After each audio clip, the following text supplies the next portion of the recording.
I was in the Army. I was almost 3 years active duty and another 2 years in the National Guard.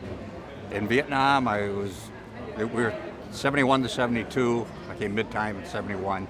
We were standing down units. I started out in Phan Rang, Vietnam, ended up in Cam Ranh, and then ended up at Long Binh by the time I was done in 72. Well, it's kind of interesting, a little different from maybe a lot of folks, but I wasn't in heavy combat or nothing like that. But when I came in the country, I came in as a quarry machine operator, a rock crusher that I had trained for at Fort Leonard Wood. I wanted to operate heavy equipment. Didn't know what a rock crusher was, but I did after. I knew I didn't want to do that. So when I came into the country, I went to Phan Rang to get out processed to a location called Whiskey Mountain, which was a line company that was out there building roads and bridges and that kind of stuff, and not the most pleasant place, as it was described to me by the personnel sergeant that called me back before I went out.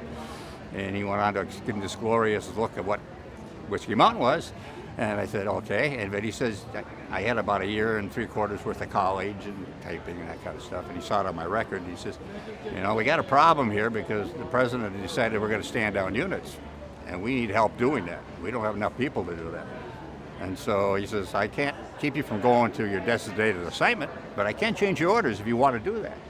And of course, after that recruitment talk, no dummy, I looked at him and I said, well, if I can move rocks, I can move paper. So how can I help you on the whole thing? So I ended up doing that type of administration with the 299th Combat Engineers. That unit stood down, and I went back to Cam Ranh at the 577th Engineer Battalion. Did the same thing. We were all processing people and taking care of paperwork. So it takes a lot to do that, especially when we're taking that a multitude of men. So we were standing down units. And then that unit stood down. I ended up Engineer Command, which was the head of all of them back in Long Binh. And in fact, I don't know how many people were left when I left there, but it was down to numbers. In Vietnam proper, and we had over 500,000 there at one time. By the time the end of 72 was done, I think we had 25,000 I've just read on the whole thing. So I got into an office there and was doing the whole thing. I mean, again, we had some zappers and things like that, but I wasn't in the middle of any of that stuff. But I always felt I served a good purpose. I probably did more to help get people out of harm's way and getting them back home than if I would have been someplace else. And so I figured I must have did something right. They gave me a Bronze Star for service and a couple Army comms when I got back to Fort Leonard Wood, which I ended up there, and I was also part of that because I ended up being casualty notification for the last 1.5 years. I was a 3-year guy. And we took care of casualty notification in Missouri and Illinois. And so if somebody died within those states, it was Army, we had to make sure that information got back to wherever it was, the proper areas. Or if somebody died someplace else, we had to make sure next of kin, all the proper things were taken care of within those states administratively. And that was also when the POWs came back. So I had that experience. That was probably the most rewarding part of my whole life. It was good. Well,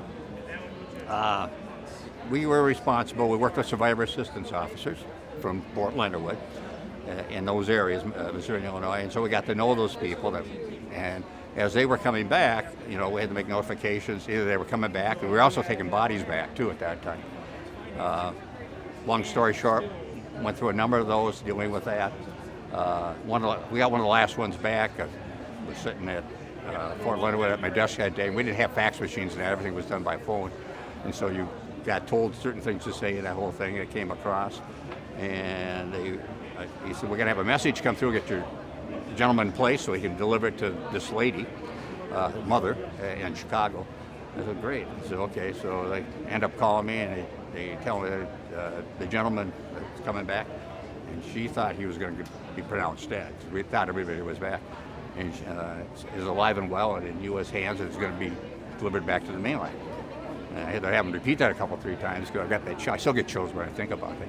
And so we went through that process. I got a hold of them. He was there, and I got on the phone. Said, "Are you ready for this?" He said, "Yeah." And what typically happened to this whole thing, as an enlisted, was not supposed to be talking directly with the family. I was supposed to be talking to the officer who would do that. That was the right protocol. Well, and they always get on the extension, or so you knew that was going on. And so I got on that and got a hold of him in place and went through that verbiage, alive and well, in U.S. custody. We're going to be returning home. And the phone dropped on the other end. He says, "This lady, you just gave her life back." I get a little emotional when I think about it because it was a time in my life to be part of that was great. So yeah, very rewarding. My time in the service was one of the, fortunately, it wasn't one where a lot of people have out there, rightfully so, take nothing away from that, but I was doing good, so I felt good about that whole thing.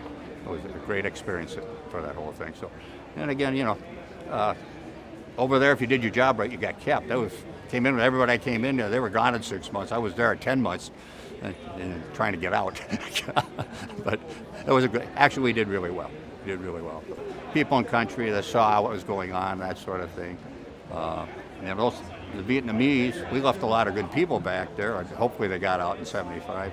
But we had interpreters and things like I even dealt with in that whole thing. You often wondered about their families, and you got to know some of those folks.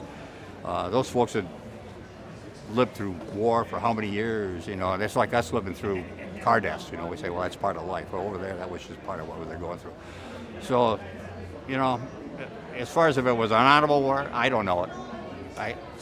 One time somebody asked me about my time over there, a gal, and she was innocent about it. And she said, well, that was a terrible war. And I said, all wars are terrible. There's no such thing as a good war. You have to fight some wars, but nobody wants to be there. So I said, that's the way you need to approach these things. So, we were given the call to go do something. We do it. That's one of the things. That was the way I was brought up. You don't ask a lot of questions. Under those circumstances, you go do it. Looking back, doing it now, yeah, there was questions to be asked, but it didn't happen that way. My dad just died here in April. He was 99 years old. He was going to be out. I had him out here last year. He would have been here this year, but we didn't have to have him.